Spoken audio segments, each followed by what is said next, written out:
Is the Raptor R really worth about $20,000 more than a similarly equipped EcoBoost Raptor? We'll find out in today's video. I'll include a link to the Carl Malone Ford's website in the description down below. Also include a link to my car buying guide. Let's get into it.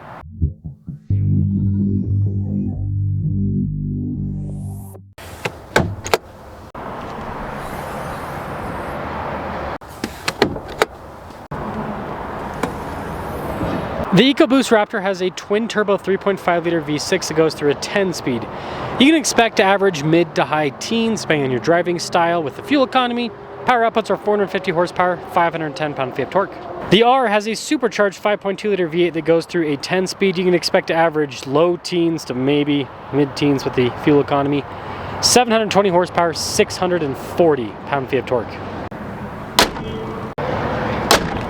I'm trying to hit 500,000 subscribers before the end of the year. I'd really appreciate it if you'd help out with that. There are a few key differences between the R and the regular Raptor. You can see the venting there on the Raptor R is taller than on the regular Raptor. Everything's blacked out. You've got the orange recovery points with the Raptor R, whereas you've got lots of silver trim here with the regular Raptor, but they've got the same bumper. Both trucks have 37s with 17-inch wheels. But you can get 35s on the EcoBoost, whereas the Raptor R only has 37s. And it is important to note that the wheel design is a little bit different with both of the trucks. Now the regular Raptor does not have the dual valve, but this one has the 37 package, so it does have dual valve, live valve. And the R comes standard with that system. Now the only real major suspension difference is the springs in the R are a little bit stiffer to accommodate for the heavier engine.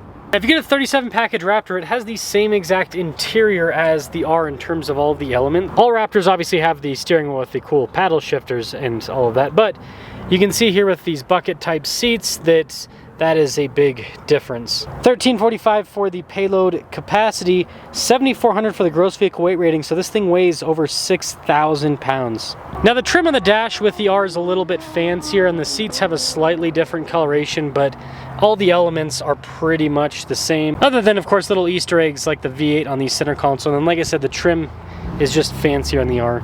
$1,316 for the payload capacity, $7,500 for the gross vehicle weight, so this weighs about 100 pounds, a little bit more than that, more than the EcoBoost. 37 package Raptor is going to be over $90,000.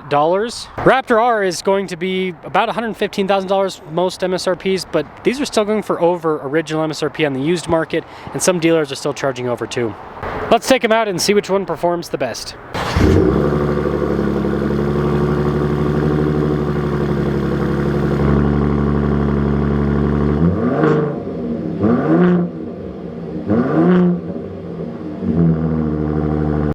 Well, EcoBoost first, and then Raptor R.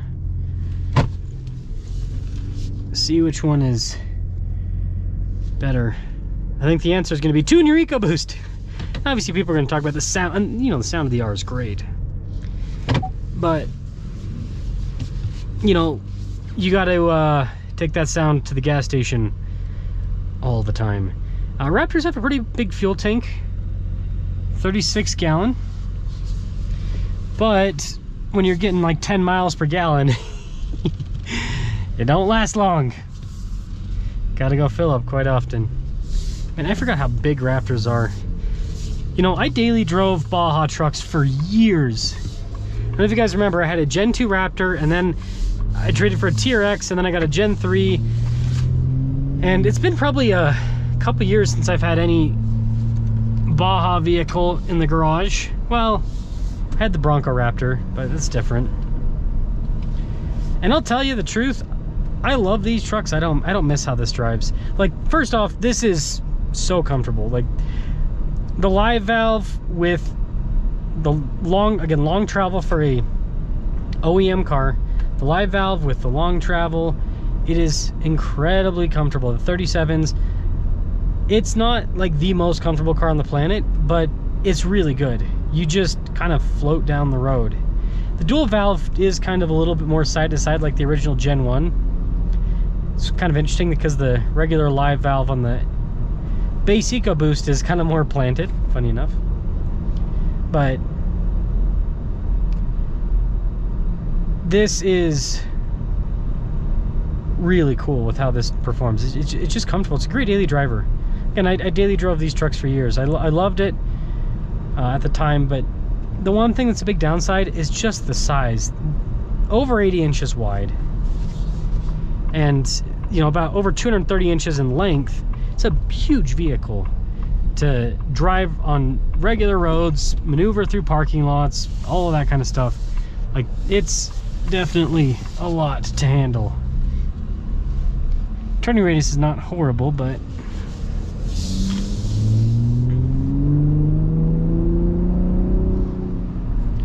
good, pretty good power, I think. Now, if you want better acceleration, you get the 35 package, right? Lighter, smaller tires, it's going to accelerate better. That's kind of the best one when it comes to street driving with the EcoBoost. The only reason why you get the 37 package is if you're going to do off-roading. I've had so many people argue with me on this. They're like, oh, I need it. It's like, no, you don't. You just want it because you want to be able to say you have the 37 package. But if you're honest with yourself, you realize that it drives worse than a 35 package on road. And if you don't use the off-road capability, it's like, why? Why pay more for a worse driving truck, right?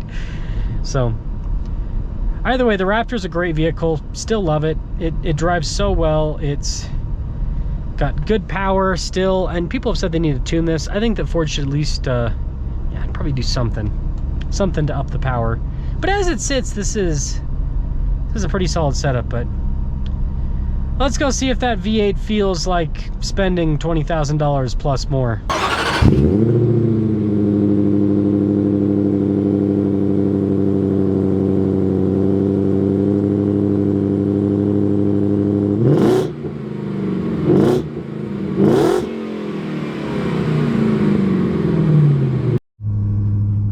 The sound is pretty cool.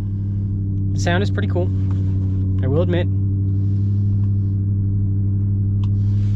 And I mean, like, currently I own 3 V8s, so obviously I love V8s. I just don't love how we're being squeezed, or our wallets rather are being squeezed to death to get what is ultimately a more simplistic engine. I mean, supercharged V8 with this much power, it's gonna have some stuff, but like, it's not that complicated. What you're paying for is to be cool. You're not actually paying for crazy technology. The little turbocharged 4-cylinders are more technologically advanced than what's under the hood of this.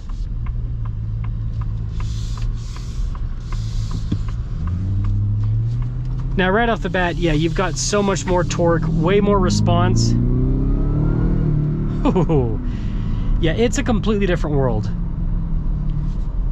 That powertrain felt adequate. This powertrain feels like it's got a lot. It's got a lot going for it. Great build-up. I love the power delivery of this engine.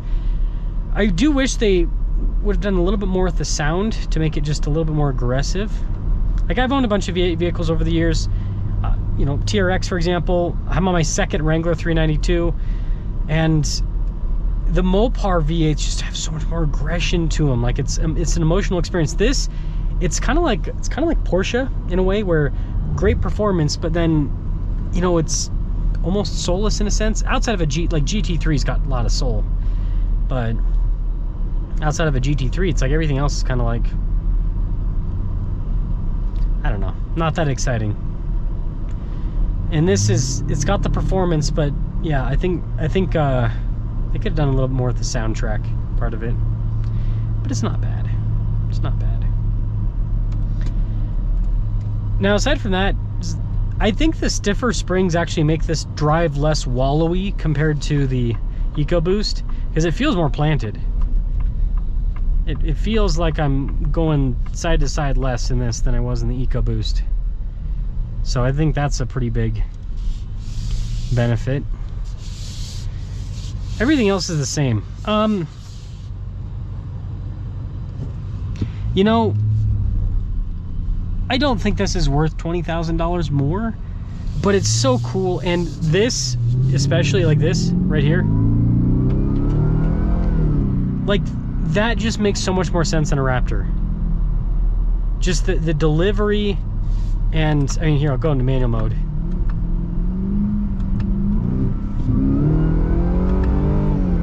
Like, that just makes so much more sense.